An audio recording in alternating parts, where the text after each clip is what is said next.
Assalamualaikum warahmatullahi wabarakatuh. Salam sejahtera bagi kita semua. Shalom, saya Pangestu Nintias Kusuma Wardani dari Pendidikan Bahasa dan Sastra Indonesia. Di sini saya akan memenuhi tugas saya dari Pak Ludovicus. Saya akan menjelaskan tentang pengertian yang pertama, yaitu hakikat pendidikan kewarganegaraan. Yang kedua adalah identitas nasional. Yang ketiga tentang integrasi nasional.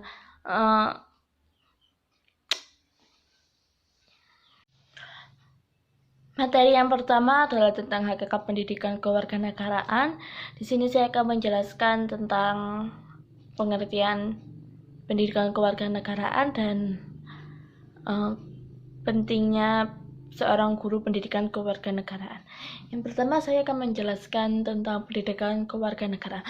Pendidikan kewarganegaraan itu pendidikan yang menjalar ke negara kita, yang di dalamnya itu kita memahami apa unsur-unsur kewarganegaraan, apa pentingnya kewarganegaraan, dan gimana kita caranya menjadi seorang warga negara yang baik dan memiliki sikap cinta tanah air yang tinggi. Dan yang kedua itu adalah tentang profesi guru di dalam pendidikan kewarganegaraan. Mungkin kalau kita memikirkan hal itu, pikiran kita itu bergerak untuk apa sih pendidikan kewarganegaraan dalam pengertian seorang guru. Nah, di sini saya akan menjelaskan pengertian sarjana atau profesional yang kita miliki dengan definisi yang resmi. Setelah saya pahami dari materi yang disampaikan oleh Pak Ludo, pengertian sarjana dari berbagai dokumen negara itu ada beberapa. Yang pertama dalam Undang-Undang Republik Indonesia tahun 2012 nomor 12 tentang pendidikan tinggi. Program sarjana merupakan jenjang pendidikan akademik bagi lulusan pendidikan menengah atau sederajat sehingga mampu mengamalkan ilmu-ilmu pengetahuan dan teknologi melalui penelitian ilmiah. Yang kedua dalam Undang-Undang Republik Indonesia Nomor 14 Tahun 2005 tentang guru dan dosen, dikemukakan bahwa profesional adalah pekerjaan atau kegiatan yang dapat menjadi sumber penghasilan perlu keahlian, kemahiran, atau kecakapan, memiliki standar mutu, ada norma, dan diperoleh melalui pendidikan profesi. Apakah profesi yang akan kita capai ini setelah menyelesaikan pendidikan atau profesional? Konsep warga negara dalam arti negara modern atau negara kebangsaan dikenal sejak Perjanjian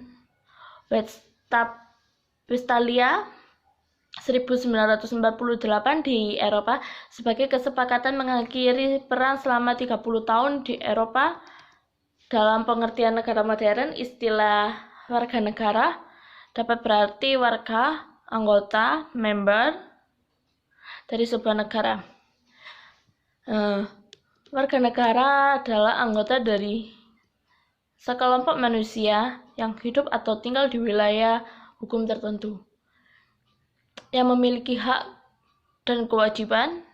Di Indonesia dari istilah bahasa Belanda Staatsburger. Selain istilah Staatsburger dalam bahasa Belanda, dikenal pula istilah onderdeen.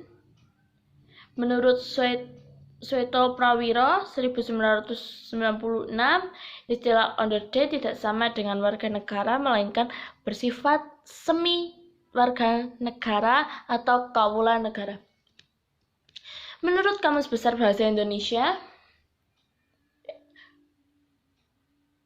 atau menurut KUBI, Kamus Umum Bahasa Indonesia, secara lengkap lihat definisi pendidikan dalam Undang-Undang Republik Indonesia Nomor 20 Tahun 2003 tentang Sistem Pendidikan Nasional Pasal 1 Ayat 1 yang mengemukakan pendidikan adalah usaha sadar untuk dan rencana untuk mewujudkan suasana belajar dalam proses pembelajaran agar peserta didik secara aktif mengembangkan potensi dirinya untuk memiliki kekuatan spiritual, keagamaan, pengendalian diri, kepribadian, kecerdasan, akhlak mulia, serta keterampilan yang diperlukan dirinya masyarakat, bangsa, dan negara.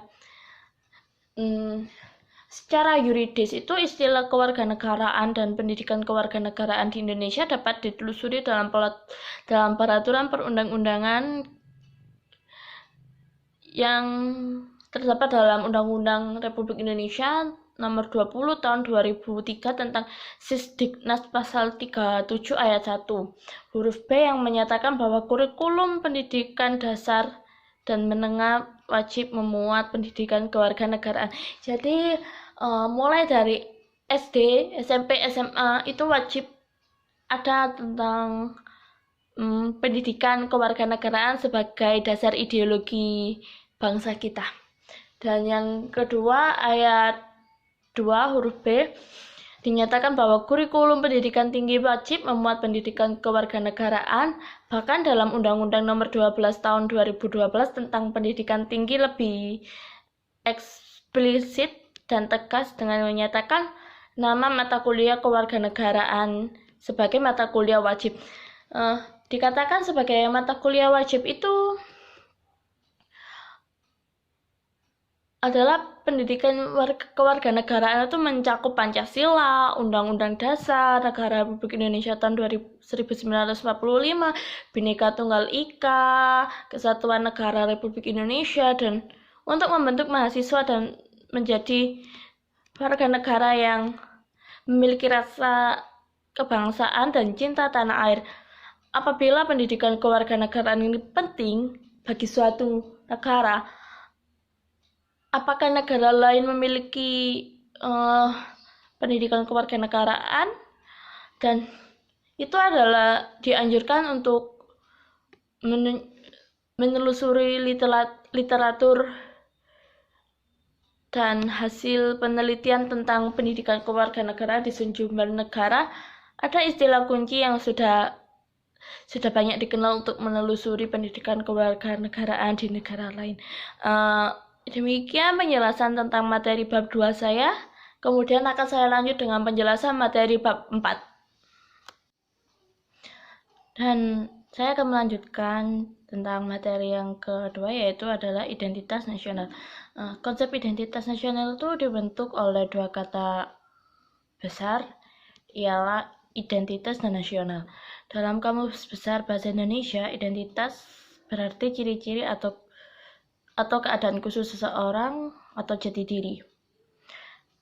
Dengan demikian, identitas menunjuk pada ciri atau penada yang dimiliki oleh seseorang, pribadi, dan dapat pula kelompok. Penanda pribadi misalkan diwujudkan dalam sebuah kartu identitas diri, misal KTP, ID card, surat izin mengemudi, kartu pelajar, dan kartu mahasiswa. Dalam salah satu buku karya Sudarsono yang berjudul Karakter Bolding, membentuk watak, dalam buku tersebut diuraikan tentang konsep identitas yang dimaknai sebagai tanda diri kita, yang menunjukkan siapa kita, walaupun yang ditampilkan hanyalah hal-hal yang tampak secara lahiriah, artinya belum tentu menunjukkan pribadi kita sesungguhnya. Jadi diri sebagai sifat dasar manusia. Dinyatakan bahwa jati diri merupakan lapis pertama yang nantinya menentukan karakter seseorang dan kepribadian seseorang. Semua identitas ini menjadi ciri khas yang membedakan bangsa Indonesia dari bangsa lain. Sebelum saya membahas lebih lanjut tentang identitas nasional, menurut sumber historis, sosiologi, dan politis, terlebih dahulu saya akan mencermati dahulu dua jenis identitas, yakni identitas primer dan identitas sekunder. Bangsa Indonesia yang memiliki identitas primer atau etnis atau suku bangsa yang lebih dari 700 suku bangsa telah sepakat untuk membentuk Negara Kesatuan Republik Indonesia dengan menyatakan kemerdekaannya dalam proklamasi pada tanggal 17 Agustus 1945.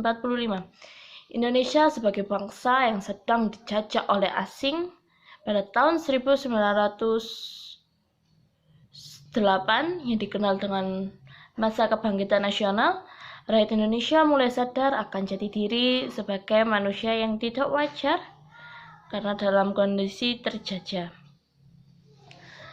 Kesadaran ini muncul karena pengaruh dari hasil pendidikan yang diterima sebagai dampak politik etis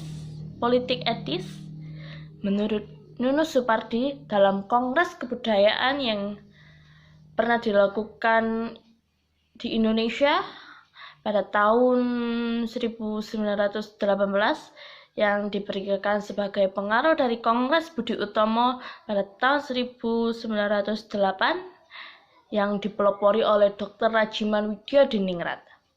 Diselenggarakan di Solo pada tanggal 5-7 Juli 1918 yang terbatas pada pengembangan budaya Jawa. Peristiwa-peristiwa yang terkait dengan kebudayaan dan kebahasaan melalui Kongres telah memberikan pengaruh positif terhadap pembangunan jati diri dan atau identitas negara Indonesia. Yang ketiga adalah materi tentang integrasi nasional. Secara etimologi, integrasi nasional itu terdiri dari dua kata yang artinya integrasi dan nasional. Konsep integrasi nasional dihubungkan dengan konteks tertentu dan umumnya dikemukakan oleh para ahli. Istilah integrasi nasional itu dalam bahasa Inggris adalah national integration atau integrasi berarti kesimpulan atau keseluruhan. Berdasarkan arti etimologisnya, integrasi dapat diartikan sebagai pembaruan hingga menjadi kesatuan yang utuh dan bulat. Misalnya, kiranya menyatakan integrasi nasional dalam kesadaran identitas bersama dan antara warga negara.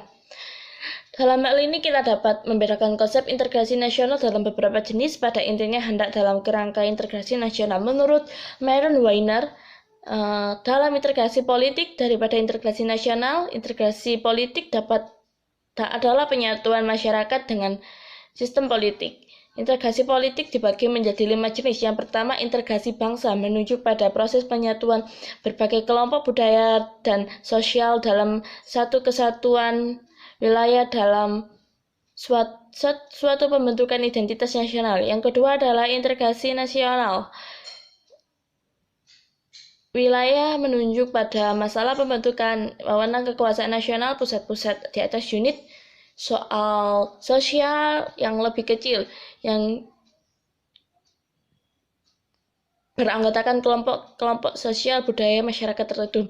Yang ketiga adalah integrasi elit massa yang menunjuk pada masalah penghubungan antara pemerintah dengan yang diperintah, mendekatkan perbedaan-perbedaan mengenai aspirasi dan nilai pada kelompok elit dan massa.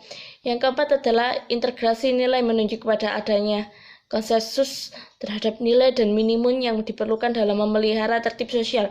Yang kelima adalah integrasi tingkah laku atau perilaku integratif, menunjuk pada penciptaan pada tingkah laku yang terintegrasi dan yang diterima demi mencapai tujuan bersama. Yang terakhir adalah menurut Myron Weiner dalam Supardi, dalam negara merdeka, faktor pemerintahan kebangsaan merupakan hal yang penting bagi pembentukan negara bangsa. Hal ini disebabkan tujuan negara hanya akan dapat dicapai apabila terdapat suatu pemerintah yang mampu menggerakkan dan mengarahkan seluruh potensi masyarakat agar mau bekerja sama bersatu. Jadi, diperlukan hubungan yang ideal antara pemerintah dengan rakyatnya sesuai dengan nilai politik yang disepakati. Ada dua hal yang dapat saya jelaskan. Yang pertama adalah kepentingan integrasi pribadi kolonial. Jadi setelah merdeka kita perlu menumbuhkan kesetiaan nasional melalui pembangunan integrasi bangsa. Negara-negara merupakan negara yang di dalamnya terdiri dari banyak bangsa, selanjutnya bersepakat bersatu dan dalam bangsa yang besar. Adapun kesetiaan nasional bersifat sekunder bila ikatan etnik ini tidak dapat diperhatikan atau terganggu, mereka akan mudah dan akan kembali kepada kesatuan asalnya. Demikian penjelasan tentang materi mulai bab 2, 4, dan 5 dari saya. Sekian, terima kasih.